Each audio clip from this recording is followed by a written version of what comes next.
Bonjour à tous, bienvenue sur videobourse.fr. On est le lundi 7 novembre 2011, il est 10h42 chez moi, donc il doit être 15h42 ou 15h42 je crois. Non, 16h42 chez vous je crois. Donc on va commencer, ici c'est l'euro-dollar en graphique journalier. Toujours dans ce canal de fond baissier, vous avez vu mes analyses moyen terme de ce week-end je suppose. Donc conformément à ce que j'ai annoncé hein, dans mon analyse de ce week-end, j'ai profité d'un rebond des acheteurs pour rentrer à la vente. Donc là actuellement je suis en léger gain, je suis à 2 euros de profit, donc entrée à 1.3768, j'ai un objectif à 200 pips à 1.3568, donc on verra ce que ça donne. Je suis assez confiant, techniquement c'est ce que j'attendais, c'est-à-dire que la dynamique de fond n'est absolument pas remise en question, les acheteurs qui sont un peu revenus suite aux décisions de ce week-end, etc. Je pense qu'il n'y a rien non plus de concret qui a été fait, il y a toujours des... Voilà, on parle de plus en plus de faillite de la Grèce, etc., ce qui peut amener quand même de la tension sur l'euro. Je pense que ça peut jouer davantage contre l'euro que pour l'euro. Même s'il y a des solutions qui sont proposées, ce sera des solutions qui seront dures à mettre en place et qui incomberont forcément des difficultés pour les pays à venir. Il n'y aura rien de facile.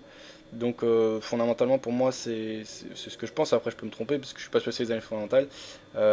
C'est notamment aussi du fait que voilà, le dollar soit est un rôle de valeur refuge. Donc en cette période tendue, on peut penser à une hausse du dollar. Tous ces éléments m'indiquent, moi je vois plutôt ça comme favorable pour une baisse de l'euro face au dollar. Techniquement, on a une dynamique de fond qui n'est pas remise en question, donc avec cette résistance oblique baissière, plus de plus en plus bas, plus pas de plus en plus bas. On a cassé à la baisse assez récemment ce support oblique haussier qui a amené le mouvement de correction. On voit que les mouvements haussiers en général se font de manière assez laborieuse, les mouvements de baisse sont assez francs. Donc voilà, cette position moyen terme, on verra combien de temps je la garde, ça peut se jouer vite, ça peut prendre beaucoup de temps. Donc prise de position à la vente à 1.3768, objectif à 1.3568. Le stop loss, je vais le placer au-dessus des précédents plus hauts qui a été marqué le 27 octobre, donc au-dessus des 1.4248. Donc il y a de la place. En H1, donc voilà, j'ai pris les plus hauts et plus bas du mouvement baissier qu'on a eu. On a retracé 38,2%. Seulement, on a une phase de consolidation. On hésite. On a donc cette zone de résistance qui semble s'être mise en place. On n'a pas une épaule tête épaule, mais on a voilà, l'idée qui est là, c'est-à-dire un premier pic haussier, un second pic haussier plus haut que les précédents, un troisième du même niveau. Donc ça indique quand même plutôt une faiblesse de la part des acheteurs, des vendeurs qui pourraient reprendre en main le marché.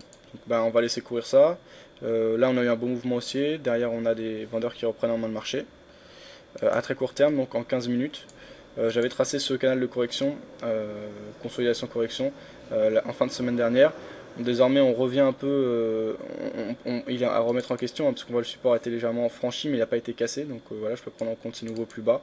Et pour moi, toujours dans cette phase. Hein. Donc pas grand chose à signaler. Tant qu'on est dans cette zone de consolidation, il ne devrait pas y avoir de grosse accélération de part et d'autre.